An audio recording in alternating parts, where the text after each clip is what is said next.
I know you're getting ready for the holidays. I know you're ready to tap out of politics. I know it's exhausting, but I need you to pay attention to what's about to happen.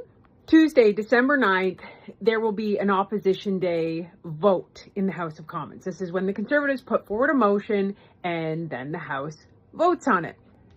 Now, you see, the silver lining of Donald Trump, whether you like him or hate him, is that he has pushed us to recognize that we need to develop our resources, right? We have amazing minerals, oil, gas, all the things the world needs and wants. And guess who has it? Ding, ding, ding, ding, ding. Canada! There's a little problem though. So Mark Carney ran on this campaign. Remember? He's the best negotiator. Elbows up. Rah, rah, rah. Yeah. How are those negotiations going? Real bad. Real bad, Mr. Carney.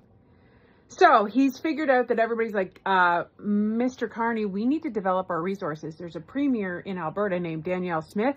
She knows how to get things done. And it's in your best interest to work with her because Alberta is really rich and you've been a real jackass to Alberta for a lot of years. So it's best for you to work with them. Mark Carney and the Liberals have a little comms meeting. They're like, yeah, let's sign an MOU. Now, an MOU is kind of like this piece of paper. It's that, a piece of paper. It's a memorandum of understanding. It's not a contract. It's not legally binding. It's a memorandum of understanding. So Mark Carney shakes hands, does a photo op, and Danielle Smith, she's a sharp one, folks. She calls Mark Carney's bluff and says, yeah, you'll sign this MOU. You're going to allow us to build a pipeline all the way out west. But here's the kicker, guys. Here's the kicker. He doesn't believe in pipelines. He doesn't believe in oil and gas. His liberal BC members of parliament don't believe in pipelines.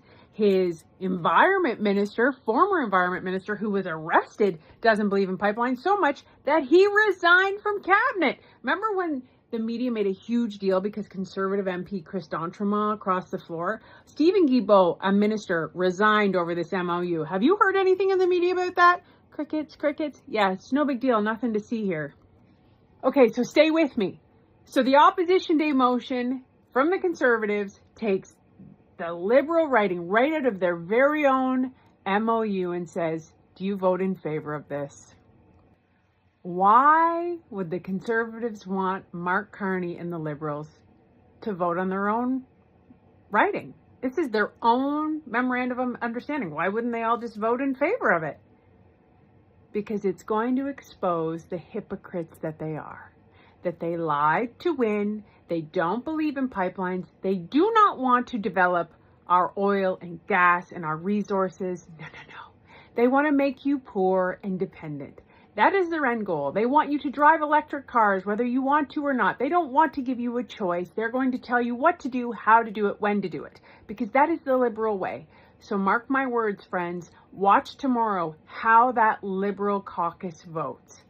And if they do not stand united, it is exactly what the Conservatives had said from day one. They say one thing and do another. They do a photo op and then behind closed doors do the exact opposite. It is not happenstance, my friends, that we are in this economic decay, a social decay, a tariff war where things are just getting worse and worse by the day. This is Liberal ideology, it is Liberal policy, and it is not working, and it is time for you to see that. And we welcome you here on the Conservative side. We welcome you. The Liberals are nothing what they say they are. They pander and tell you one thing to your face and do the complete opposite when it's time to implement it.